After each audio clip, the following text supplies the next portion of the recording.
Hey guys, welcome to Table Community. If you're watching this Sunday morning, welcome. I'm glad you're here. I'm recording this Saturday night to an audience of no one, so it's just me and a camera right now. But we called church off this Sunday because of Hurricane Florence coming through, and so we thought it'd be best for we have a lot of young families that serve at our church, and so we thought it'd be best if they kind of stayed home this week and everybody stayed safe. And so we are expected to have winds in 25 to 35 miles an hour tomorrow morning during church and heavy downpour.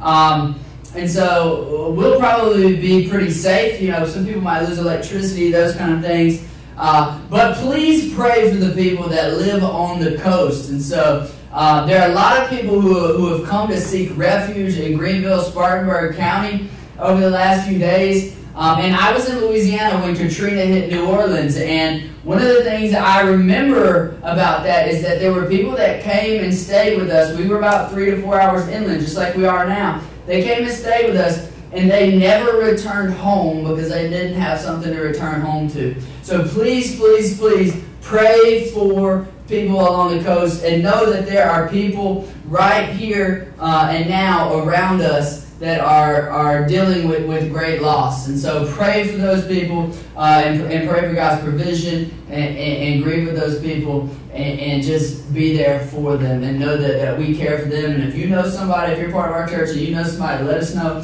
And if we can help in any way, then we will. I'm going to give a couple of quick announcements before we get started. Next week is our grand opening. So we're celebrating this new space that God has given us. And so we want you to be there. We want you to invite friends. We're going to have a big meal afterwards. So if you're a part of Table Community, bring a side or a dessert next week. We'll provide the main course. And so come and celebrate with us. It's going to be a great time. God has blessed us with so much. And part of what Sabbath means is to celebrate. Okay, and the next thing is our Science and Faith discussion group. We've been going through Genesis, the first couple of chapters in Genesis, and a lot of science and faith questions arise as a part of that, but that's not really what we're covering on Sunday morning. But we wanted to make space for that. So come. We would have had it this Sunday night, but with the rain we decided to cancel. We're going to push it to next week. So come and be a part of that next week at 5 if that's in your plans. And so we've been talking through Genesis. Genesis chapter 1, we talked about a God who created things, who ordered things. Genesis chapter 2 was really this setup where we talk about Adam and Eve and who they were and what it means for us to be human and to be part of God's creation and God's design and to really serve within this cosmic temple that He's created as a place for Him to dwell and for us to dwell. And so this week we're going to talk about Genesis chapter 3. And the question that we have is, what am I supposed to do with a talking snake? So the first week were, what am I supposed to do with Genesis chapter 1? Then what am I supposed to do with Adam and Eve? And a lot of us, we can get to that point in the story, and we can say, okay, I can understand. This may not be something like just exactly how God did it, but it is, something that we believe that God did. We believe that God created humans, and there was probably some first ones that came along at some point. But then we get to this part of the story, and it's about a snake. The first verse is about a talking snake. And if you're like me, you struggle with the idea of a talking snake. So what am I supposed to do with that? Well, I was trying to think, okay, what are some stories about snakes that I could use for a sermon? Because I grew up in a place where there were a lot of snakes. It was normal for me to go down into the pasture and kill a snake and bring it up to the house. My dad would be like, take that out back. Don't show your mother that, right? And so it was normal to grow up around snakes and poisonous snakes and those kind of things. And when I was in college, I went to college only 20 minutes down the road in Louisiana. Well, where I grew up was called Tremont Bottom. Tremont because that's the name of the timber company. Bottom because it was a swamp bottom. You know anything about swamp bottoms? Well, it's exactly what you picture when you think of Louisiana. It is the stereotype. Okay, and so that's where we lived. And so the snakes were a part of it. But when we were in college, me and my buddy Ben, we were hanging out one morning. It was the end of the spring semester, and we were fishing. It was the first day off, and it was warm. It was one of the first warm days. So we called my buddy Joe, and we said, let's go swimming. And we're like, where are we going to swim? And so I was like, well, we can drive out to where I grew up, to Tremont Bottom, and there's a creek, and there's a deep hole there, and we can go swimming in that hole. So we said, that's what we're going to do. So we took off and we went, and we started going down the creek. We're hiking down the middle of the creek where the water is kind of flowing around us toward the swimming hole. And I tell them, this is a great swimming hole. I was like, I've seen a lot of snakes around here, but most of the time they won't be in the water. Where the water is flowing, where the water is good, they might swim across the creek, but you can see them coming. You don't have anything to worry about. They won't be aggressive if we're playing and making noise. And so we went there. I was like, this is a really deep swimming hole. You know, there's like a kid that drowned here in the 70s. I use that as like a selling point.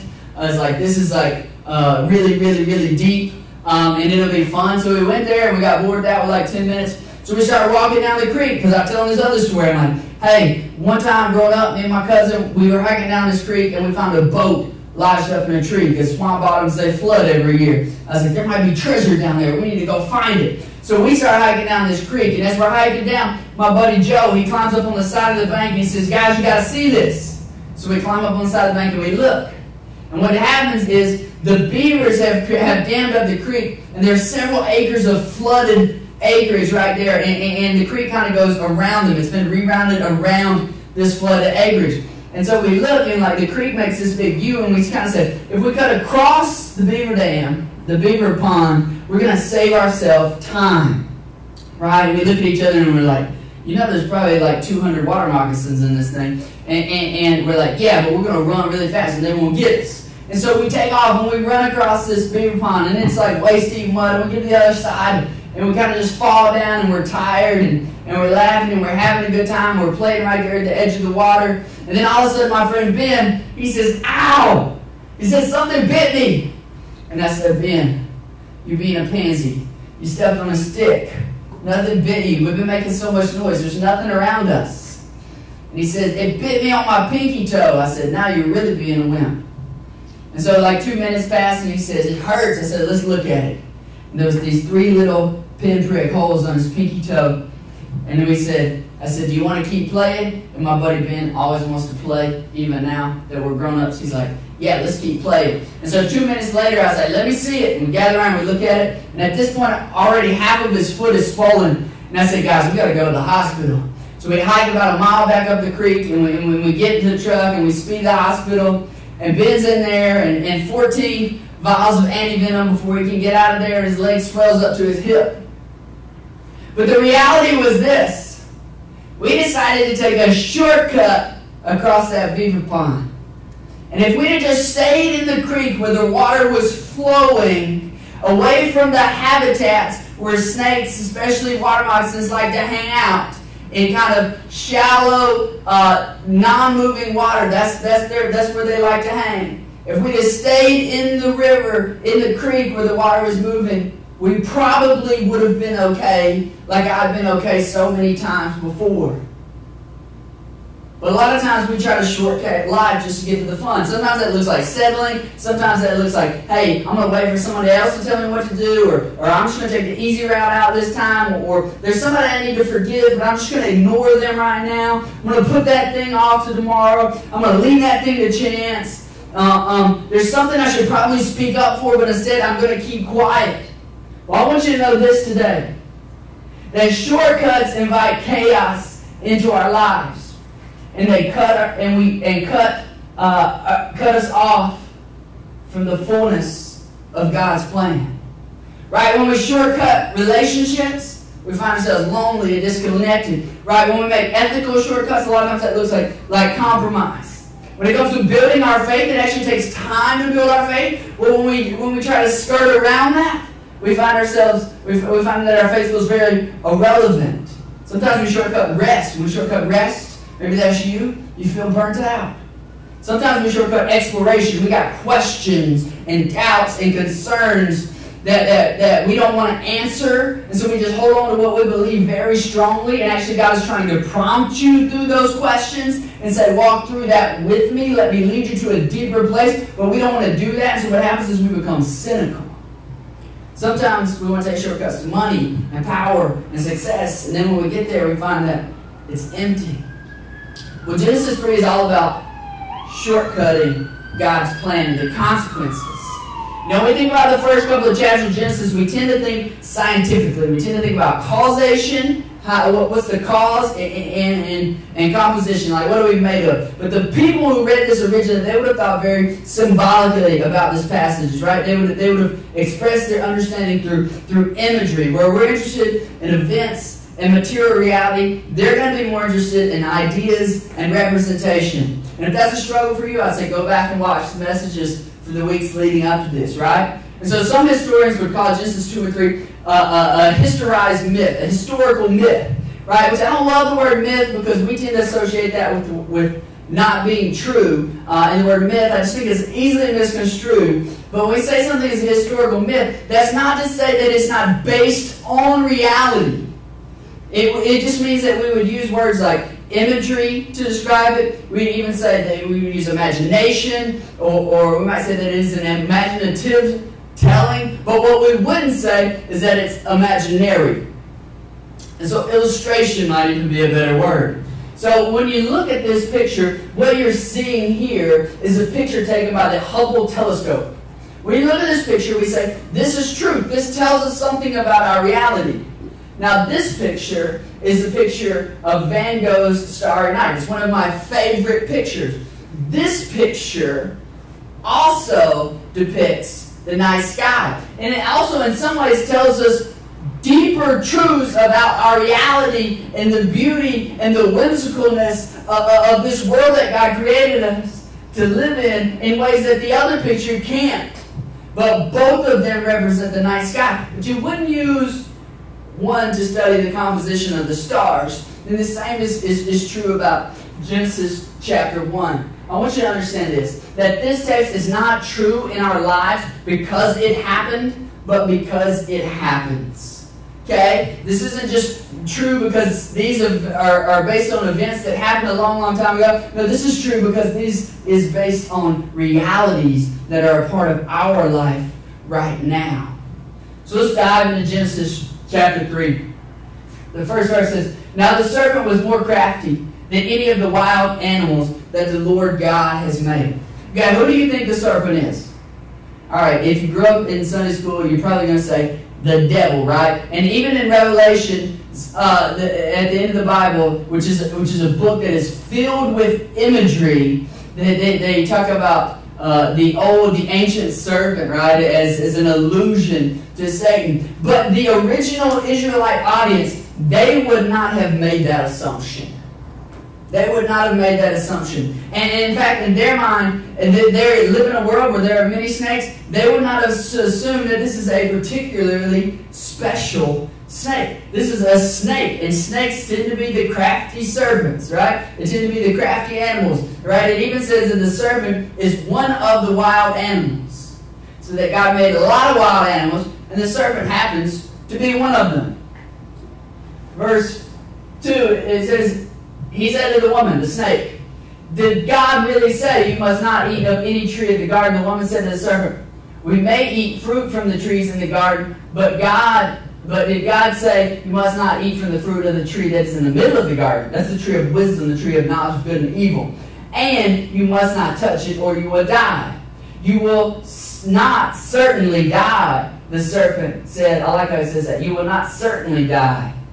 The serpent said to the woman, "For God knows that when you eat from it, your eyes will be opened, and you will be like God, knowing good and evil." Remember, the garden is this motif about this sacred space. Genesis 1, the entire world is a cosmic temple. Genesis 2 and 3, we're talking about the garden, this sacred space within the cosmic temple, which is like the Holy of Holies. And there are two trees there. There's the tree of life, and there's the tree of the knowledge of good and evil. And those trees are put there on purpose within a sacred space, because the tree of life provides only what God can give. God breathed life into Adam, it says. Right? So only God can give life. The tree of the knowledge of good and evil. That true wisdom is something that can only come from God. We can only know what is right and wrong based on the nature and character of who God is. So these are not just magical trees in a garden. No, these are put there on purpose by God. And a God who wants to be with us, who doesn't want to withhold those things with us,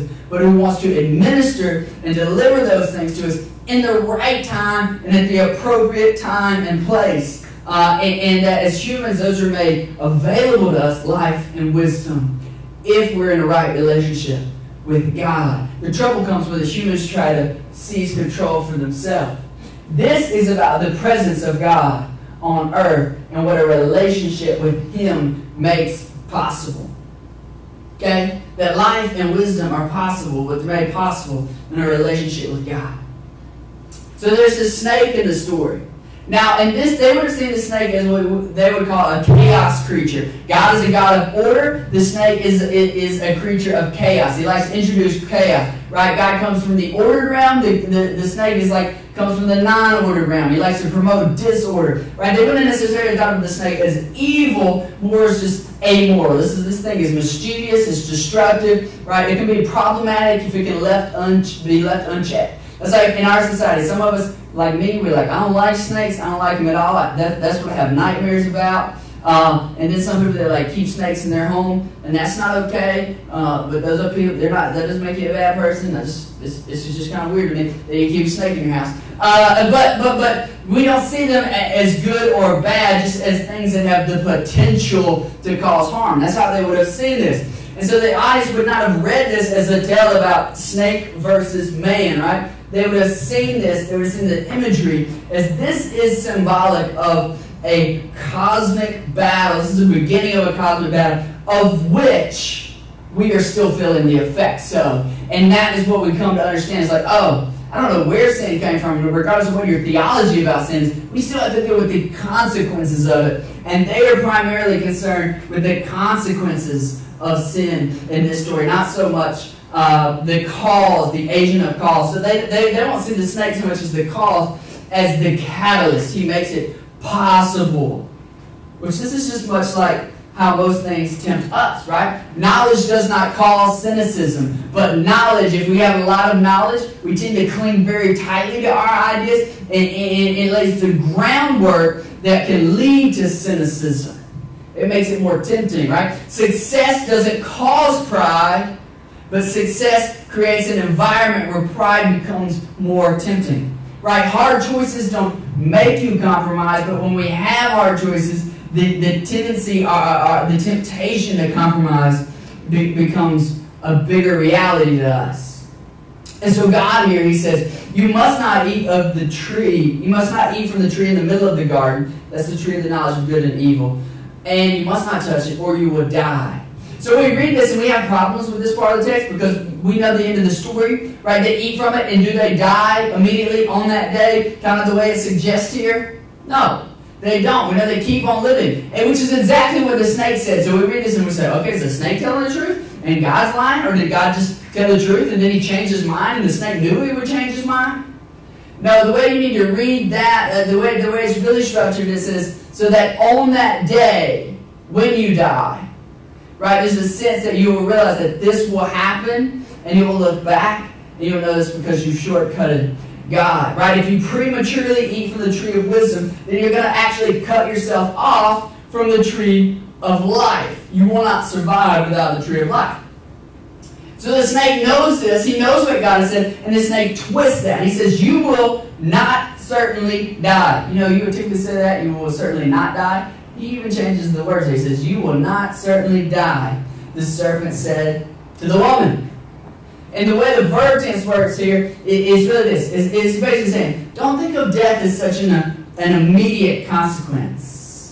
Right? When that big thing comes in front of you, then you have to make that compromise. Don't think of that consequence as so immediate. You're not going to have to deal with that right away. You may have to deal with it somewhere down the road, maybe, but you won't have to deal with it right now. And so the snake misrepresents the wisdom, the truth that God says, and it's subtle. It's so subtle. Notice what the snake does.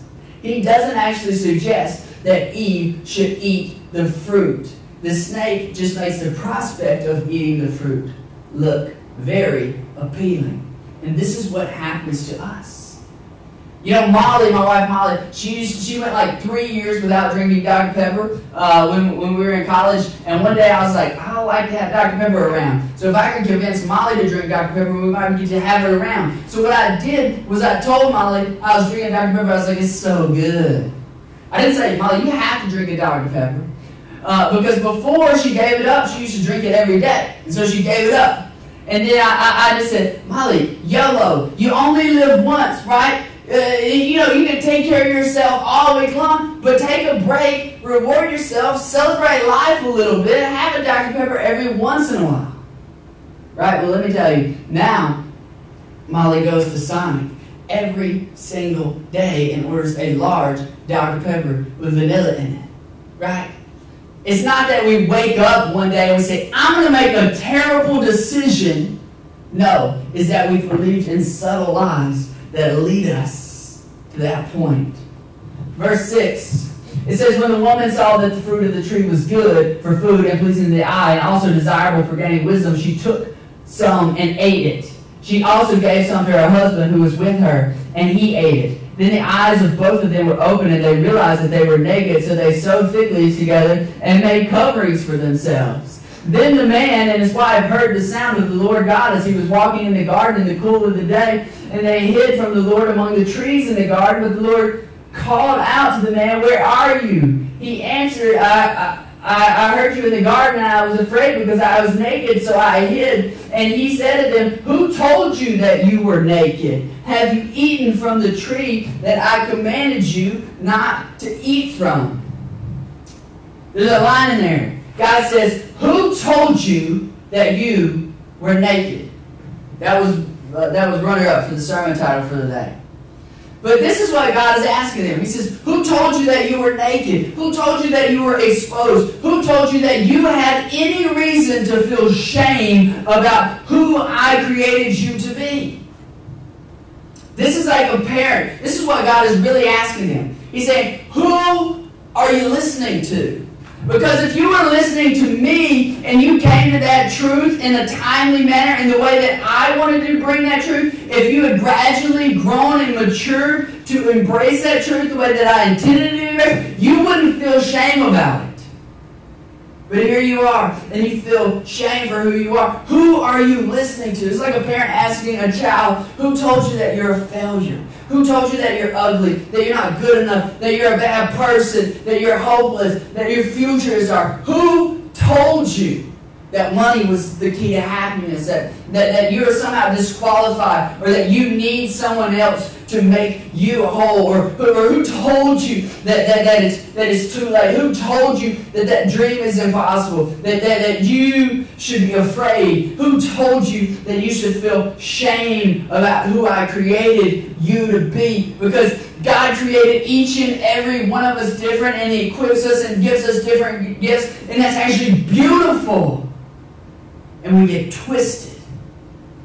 And God's saying, who told you that you were naked? Right? God's saying, if you'd receive that wisdom, if you'd receive that truth from me, then you wouldn't feel that shame the way that you're feeling it. Verse 12.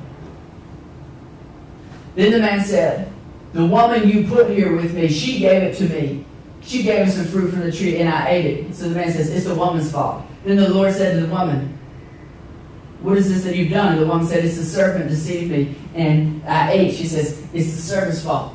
Right? Verse 14. So the Lord God said to the serpent, because you have done this, cursed are you because of all the livestock and all the wild animals. You will crawl on your belly, and you will eat dust all of your days. So it says the snake will eat dust. Now, I don't think this is so much about the snake's diet as much as his habitat, right? That dust is about mortality, that it's about death. That's what it means in this story. So the snake will bring disorder, and so as a result, he will experience death and mortality.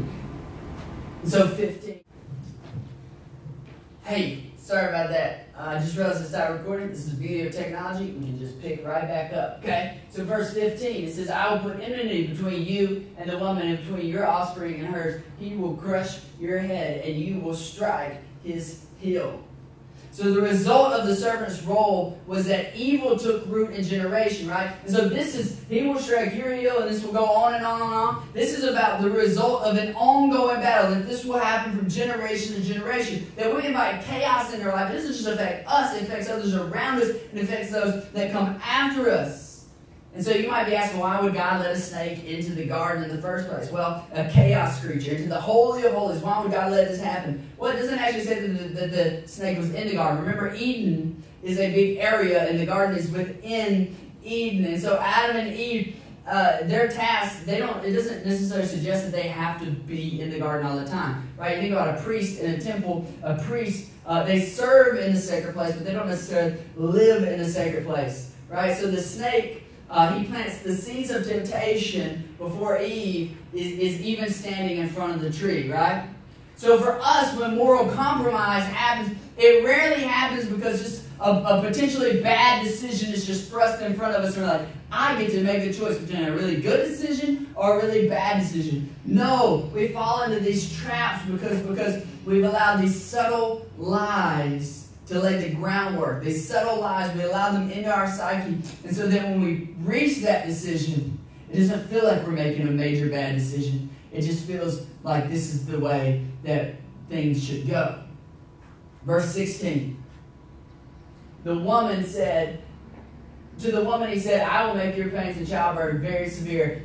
With painful labor you will give birth to children. Your desire will be for your husband, and he will rule over you. To Adam he said, because you listened to your wife and ate the fruit from the tree about which I commanded you, you must not eat from it. Cursed is the ground because of you. Through the painful toil you will eat food from it all the days of your life. Verse 18, it will produce thorns and thistles for you, and you will eat from the plants of the fields. By the sweat of your brow you will eat your food until you return to the ground, since from it you were taken, for dust you are, and to dust you will return. So what's happened here is, remember we talked about the world was created with order, that there's God and that we're His image bearers and we're supposed to show creation who God is, and we're supposed to take the praises of creation and direct those back to God. Well, what Adam and Eve have done is they've actually placed themselves in the center of that order, and they've made themselves and put themselves in the center where God should be, and so they try to shortcut their way to wisdom and to becoming like the people that God would want them to be. And as a result, they've allowed chaos and disorder into their life. In fact, this is one of the ways that we understand what sin is. We talk about it in terms of idolatry. We put ourselves in the wrong place in order. We lift creation up when it shouldn't be lifted up. We mess the order of things up. But remember, I told you this isn't so much about a passage about what sin is. This is a passage about what sin does. The results of sin that we're dealing with. The results are alienation. They get kicked out of the garden, away from God, away from each other. So they're alienated from the garden, just like the Israelites. They're exiled from the land, right? And this sin, it removes us from God's temptation and His design for our lives. And so Genesis 1 is about a God ordering the universe as a sacred place so we can thrive. Genesis 2 and 3 is about us bringing disorder back into that creation. That sin and disorder disrupts the equilibrium, the order that God would have for us. You know, we talk about this in theological terms as the fall. The word the fall is kind of like the word the Trinity. It's not actually found in the Bible, but it's an appropriate word. The Old Testament talks about it in terms of, they talk about humanity as the fallen, and they talk about us falling into temptation, right? The fall was this decision to be like God that actually resulted in alienation from God. The fall is the result of us trying to order our lives in our own way. See, biblical wisdom, like the tree of wisdom, biblical wisdom is all about seeking order in every sphere of life. Think about your speech. My speech can bring order to someone's life. It can make someone's life better, or it can create chaos. Think about my family. I can be bringing order and making us a more cohesive, united unit, or I can be bringing chaos. Think about our government. Think about our interpersonal relationships, our relationship with God. Think about the decisions that we make. Every decision that we make either promotes order or promotes disorder. And so wisdom is a result of perceiving order, of seeing it, of seeking order, of pursuing it, of preserving it when we find it, of promoting it, of practicing it. See, in taking the tree, Adam and Eve, they're trying to set themselves up as the center of wisdom apart from God. They're saying, I have it all figured out myself. But when we make decisions, when we make ourselves the center of wisdom, we welcome disorder. When we make ourselves the center of wisdom, we welcome disorder. When we say, I can do it all by myself, right? I want to do it my way, right? When we insist on independence, when we say it's all about we, when we make ourselves the center of life, we actually invite disorder into our lives, and that has an ongoing ripple effect into the lives of others around us and those that come after us. Wisdom is actually good. We can assume that God actually didn't intend to withhold wisdom from us long term. But that wisdom, we know that wisdom actually comes through a long, gradual process of instruction from people and from a God and from traditions that are already wise. See, the fall, this story is a story about trying to acquire it illegitimately, about trying to take it a shortcut through life, right? And that it's supposed to actually take time when we try to shortcut that long, time-consuming process of shaping our inner and our outer lives, right? We're trying to take God's role on for ourselves to get there quicker. But it actually takes time to know and become like Jesus. It actually takes time to become good people from whom these good things naturally flow. But look at this. It says Adam named his wife Eve because she would become the mother of all the living. Don't you find this the least bit interesting? This is where we get the Christian tradition of naming our wives. Molly, when I first met Molly, her name was Stephanie, and I was like, I just won't do. No, I'm just kidding. But it's interesting that Adam doesn't name his wife until after all of this has happened. Adam's got one job, to name all of creation, all the animals in creation, and God gives him a wife and puts him right next to him and says, hey, she's going to help you. It's like such a dude move. It's like, oh yeah, I forgot to name my wife. Right? But here he is, and he names his wife, and he calls her Eve, which word Eve means life, which is very, almost kind of ironic. It says, because she's going to be the mother of all the living, but she's also the one that just helped introduce death and chaos into the story. So it kind of feels like a little bit of a jab right there. But, there it is. Eve means life. So there's a little irony there. So, I think I skipped something. Oh yeah, here we go. Let's go back. No. Adam named his wife Eve, right? Verse 21, then the Lord God made garments of skin for Adam and his wife and clothed them. And the Lord God said, the man is now become like one of us, knowing good and evil. He must not be allowed to reach out of his hand and take also from the tree of life and eat it and live forever, right? And so mortal man no longer has access to the tree of life, no longer has access to all that God can give him and what can only come from God. And so we talked about this at the beginning, but this is important, that shortcuts invite chaos into our lives and we cut ourselves off from the fullness of God's plan. That we take the easy way out, we cut ourselves short. That this is a story about man no longer having access because they've invited chaos, they've cut themselves off. It says that the Lord God made them garments, and I looked at that and I said, what is that about? Right? This is not a story about God cutting Adam and Eve off from his presence. No, this is a story about us. This is about when we think that we can maintain control. This is about inviting chaos into our lives, right? And even though we do all of those stuff, there's a God of order. Right? My wife has this tattoo on her arm that says yet. And it comes from the Psalms. It's because this. It's like that life gets out of control, and oftentimes I am the source of my life being out of control. Yet God is still there pursuing me and taking care of me. So yet there is this God of order, and he despises these chaotic consequences that I'm having to deal with.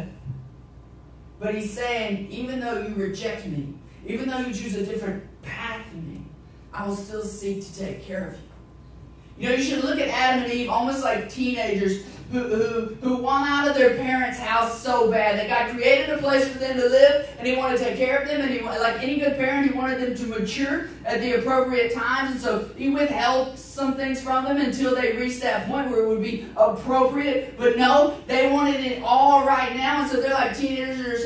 They're saying, God, we want to be emancipated. We want out of the house. And of course that breaks God's heart. Of course that breaks God's heart. And then so you should look at them, and even ourselves as immature teenagers, and say, hey, I want it all right now, and I'm willing to leave to try to go do it on my own terms. And God is the parent who is standing at the doorway, brokenhearted as the child leaves, and He's saying, are you sure you got enough clothes? Or you got enough money? You gonna be able to take care of yourself? Let me help you out. Like, I'm not happy about the decision you made, but I'm not giving up on you. I'm still gonna care for you. And so as we look at our next steps this week, the first one I want you to do is this: is just ask yourself, where am I shortcutting God's wisdom and the life that God would want for me? Am I shortcutting relationships? Is there an ethical decision I have to make, and I'm making a compromise, right? Am I shortcutting my faith, that I'm just trying to get there, that maybe I should be asking questions? I'm shortcutting exploration. I should be asking some questions, and I'm afraid to ask them, so I'm just going to try not to ask them, right? Maybe you're shortcutting rest, that God actually created rest to be part of the process, not a break from the process. As I'm cutting myself out, I'm starting to feel burned out. Maybe I'm shortcutting some hard questions I need to ask. Are you inviting chaos into your life and cutting yourself off from God's plan for you? The second thing I would encourage you to do, if this is you, is to seek wisdom from someone you trust. You know, as followers of Jesus, we're called as disciples, but we also need to be discipled, right? So find someone you can confide in. Because we all take shortcuts. We all compromise from time to time. And we need someone that we can confide in, that we can talk to, that we can say, hey, I messed things up. Will you help me know and become like Jesus? Will you come alongside me and take those steps with me so that I can become the person that God intended me to be in the time and in the manner that God intended for me to become that person? Ask somebody. And so this story ends. Verse 23 says, so the Lord God banished them from the Garden of Eden to work on the ground from which he had been taken. After he drove the man out, he placed on the east side of the Garden of Eden cherubim. Cherubim are like angels. And a flaming sword flashing back and forth to guard the way to the tree of life. And so this is where some of us find ourselves today. We feel cut off from God. We say, I've been trying to do it on my own, and I want to do it on my own. And as a result, we feel like we have turned our backs toward God, and we feel cut off from God. And you may even feel like I look back and there's no going back, right? Right? God wouldn't even let me back in if I wanted, because I've been doing things on my own for so long. But I want you to know that this is not where the story ends. In fact, in the New Testament, there's a different story about a woman in a garden. And we find it in John chapter 14. And this is a story about Mary. She's in the garden after Jesus has been buried. So she's followed Jesus. He's the teacher. He has been the one to show her life and wisdom and what is good and what is not good and what it means to pursue God and be in a relationship with Him. That's who she's been following. And He has died. And here she is. This is a story about a woman in a garden. Verse 11 says, Mary was standing outside the tomb crying, and as she wept, she stooped and looked in. She saw two white-robed angels, one sitting at the head and the other at the foot of the place where the body of Jesus was lying. So get this, it's the same story, right? There's a garden, and it is guarded by angels, right? And death has cut her off from the life that she found in God, that she found in Jesus, that she followed Jesus' source of life and wisdom, and she has now been cut off from that, and she finds herself in the garden. Verse 13 says, Dear woman, why are you crying? The angels asked her. Because they have taken away my Lord, she replied, and I don't know where they have put him. She turned to leave and she saw someone standing there. It was Jesus, but she did not recognize him. "Dear woman, why are you crying?" Jesus asked her. "Who are you looking for?" Do you hear that? She says, "Woman, why are you crying?" Do you not see what's happening here? This is like God saying, who told you that you were naked? Who told you that you're exposed? Why do you feel this pain that you feel? Who told you you had anything to be ashamed of? And so, here she is. Who are you looking for? She thought he was the gardener. I mean, you read that line. She thought he was the gardener. Hold on. I mean, the New Testament authors are just so clever sometimes. She thought he was the gardener. She thought he was the one who was supposed to be in the garden. Who is the one in the garden? Well, God is the one in the garden. He is there, and you are meant to be with him, and you're meant to walk with him. And she sees him, not recognizing him. She thought he was the gardener. Are you kidding me? Says, "Sir," she said, "if you have taken him away, tell me where you have put him, and I will go and get him." "Mary," Jesus said. She turned to him and cried out, "Teacher, teacher." Jesus, I see you. Teacher, the one who brings life and the one who sheds wisdom and the one that can help me to know and become who I am supposed to be and who we are supposed to be as people and who can lead me through this process of knowing and becoming like you, Jesus, so that I am who God created me to be and I can gain wisdom and knowledge in the time and the way and the process and how you intended it to be, teacher. And Jesus says, you don't have to be cut off anymore. Mary, I am here and I am the gardener and you are with me. And there is maybe chaos in your life, but I am the God of order and you get to be with me and with each other.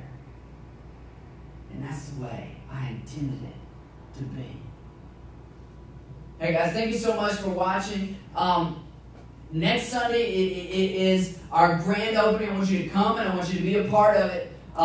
If you're a part of the church, please bring a side or dessert. Come and celebrate with us. It's going to be amazing. I can't wait to see you there. You guys stay home and be safe today. And we'll see you next week. All right, I'll talk to you guys later. Bye.